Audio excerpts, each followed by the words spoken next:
All right, we're back, and we are going to be doing the letter Lamed in the Omer Count portions of Psalm 119. Now, this is Psalm 119, verses 89 through 96, and this is the 12th letter in this kind of portioning of Psalm 119. There's 22 letters altogether, and we're seeing if there's any connections with the readings in this psalm and possibly the meaning behind the letter associated with it. As well as if you guys can make any other connections with the reading and the context of what we're reading in this portion of Psalm 119 and any other verses or any other revelations you guys get in regards to kind of the heart of the matter, right? Well, how do we get after the heart after Yah, the heart of David, right? A man after Yah's own heart. Well, we're going to be doing it by studying what made David a man after Yah's own heart, which was his love for his word, his love for the law. And now I'm going to go ahead and play this song version of the Lamed portion, and then we're going to jump over and read it in the King Jimmy and the Sefer and look into the meaning of the letter. So here we go.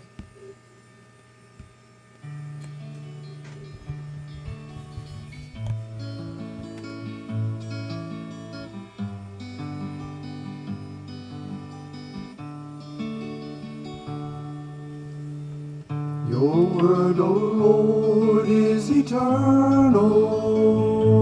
It stands firm in the heavens. Your faithfulness continues throughout all generations.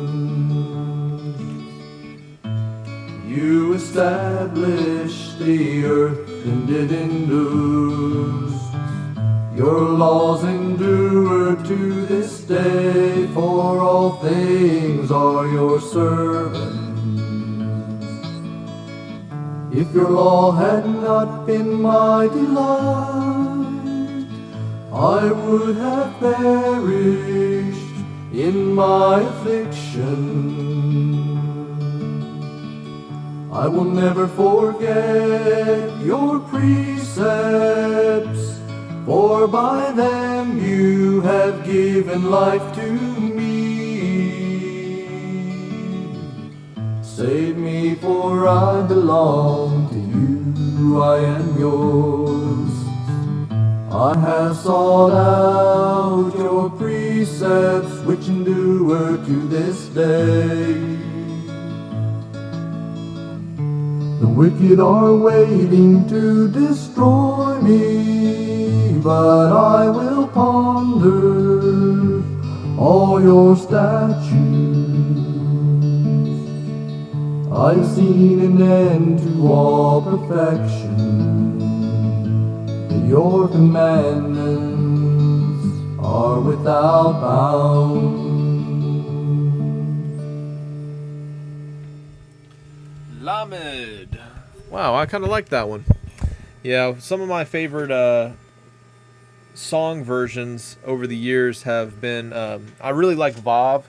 Vav was one of my favorites, just in the way this guy sings it, I guess. But Lamed, that was great. Good one. I like that one. Save me, for I belong to you. Man. So, we're going to go ahead and read the King Jimmy portion of this.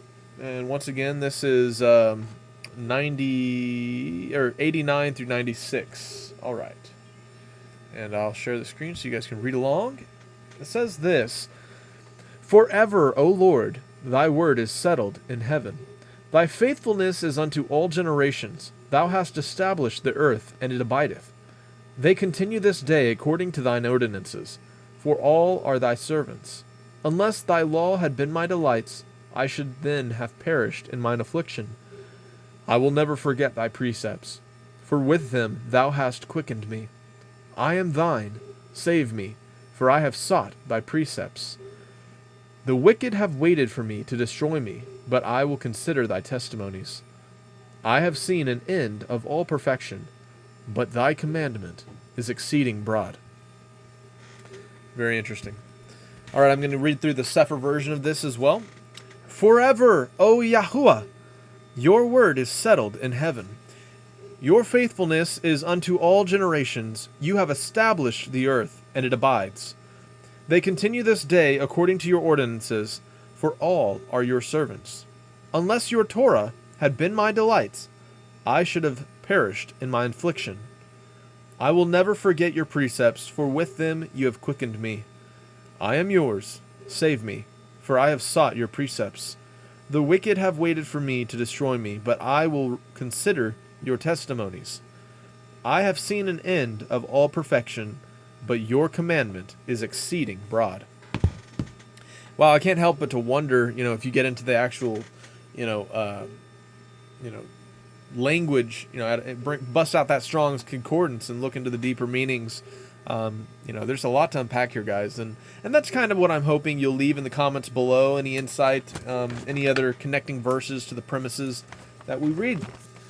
So here on my chart, Lam or Lamed represents the shepherd staff, and its meaning is to teach, to yoke, to bind, and of course the modern form or name of it is Lamed, but in the ancient Semitic it was Lam.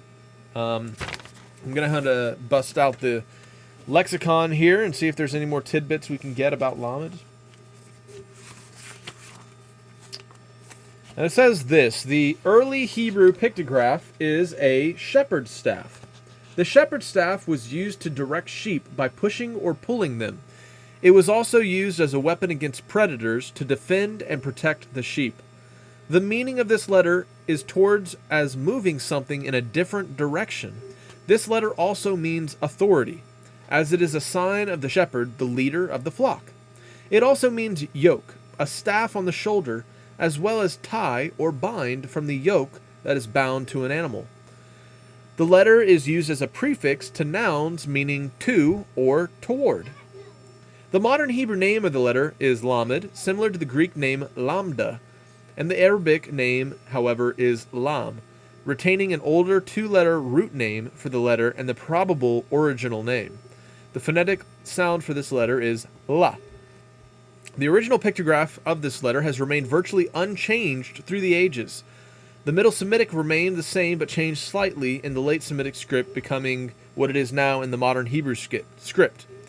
The early Semitic Lamed or Lam is the origin of the Greek shape that I don't even know anyways, and the Roman L. So it was a precursor of the Roman L. Very interesting. All right, so once again, guys, if you see any connections with this meaning of this letter and what we read through in this portion, or any connections with other scriptures and what we're reading through here in the Psalms, please leave them in the comments below, and we'll be back with our next letter next time, which will be Mem. Very interesting. So that was letter 12 in the Hebrew alphabet, the 12th portion of Psalm 119. And catch you guys next time. Shalom.